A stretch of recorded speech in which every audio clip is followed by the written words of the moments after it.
Hello everyone. कैसे हो आप सब लोग? आई होप आप सब लोग सही होंगे, ठीक होंगे अपने अपने घरों में।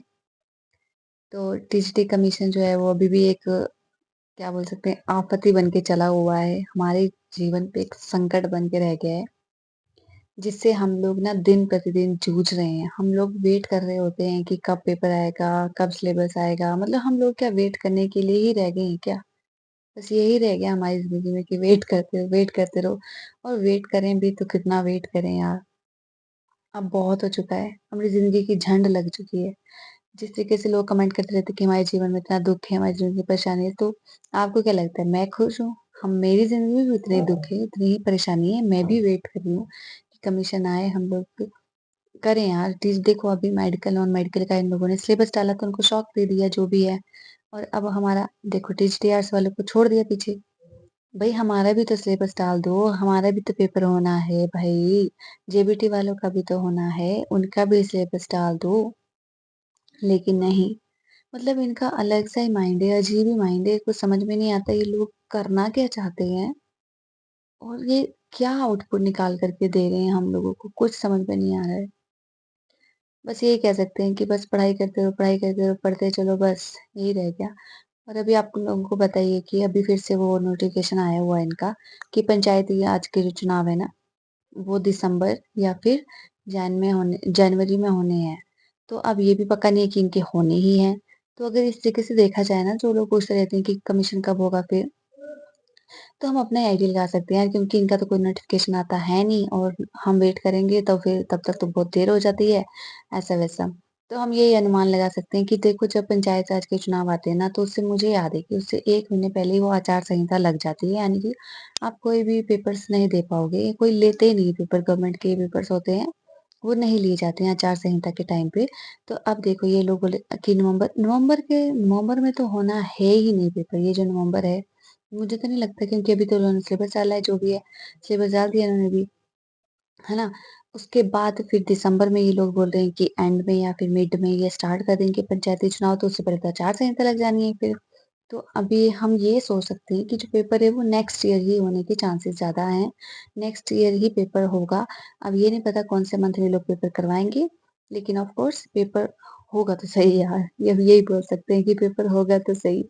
हम लोगों को ये चाहिए कि बस हम पढ़ाई करते चलें यार, और क्या कर सकते हैं। साथ में कोई कुछ काम कर लेते हैं बस, यही ज़िंदगी है, ज़िंदगी कट रही है।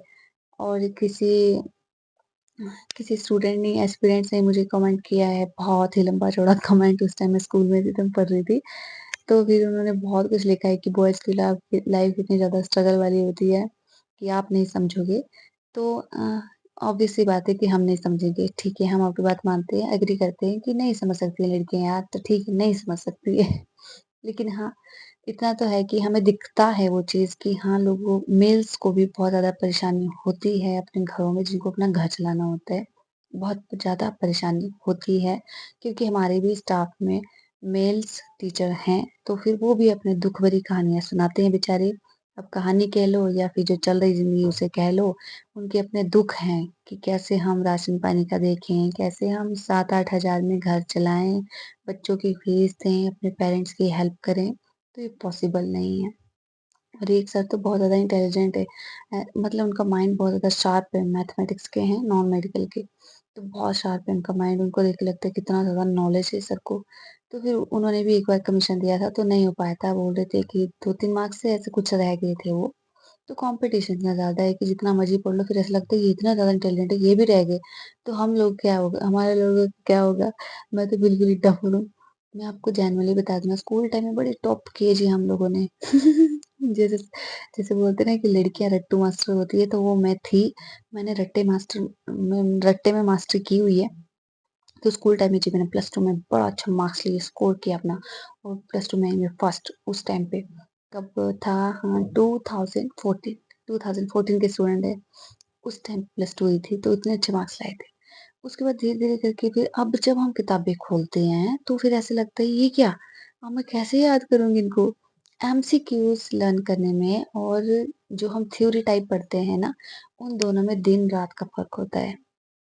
तो बहुत मुश्किल लगता है। अब कुछ भी याद करती हूँ ना मैं, तो मतलब मैंने एक बार पढ़ लिया, मान लो मैंने सिलेबस भी खत्म कर लिया हो पढ़ के, जैसे अगर कोई सोचे कि इन्होंने तो बहुत कुछ पढ़ा हुआ है, ऐसा कुछ पढ़ा नहीं है। अगर सिलेबस भी मान लो खत्म कर दूँ मैं पढ़ के, तो वो दूसरी बार मैं किताबें खोलूँगी ना तो मुझे उससे कुछ भी रिवाइज़ नहीं होने वाला है।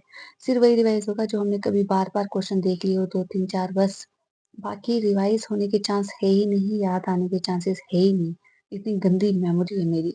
तो मुझे अपने ऊपर बिल्कुल भी ट्रस्ट नहीं है कि मैं एक सरकारी जॉब में लग सकती हूँ, एक टीचर लग सकती हूँ। शायद मेरी ज़िंदगी ऐसी रहने वाली है कि प्राइवेट में जॉब करो बस और कुछ नहीं, अगर नहीं करना तो घर पे बैठे रहो। मुझे लगता है इतना, मुझे मुझे अपने पे ट्रस्ट है बस कि मैं नहीं लग सकती। अब पता नहीं क्यों?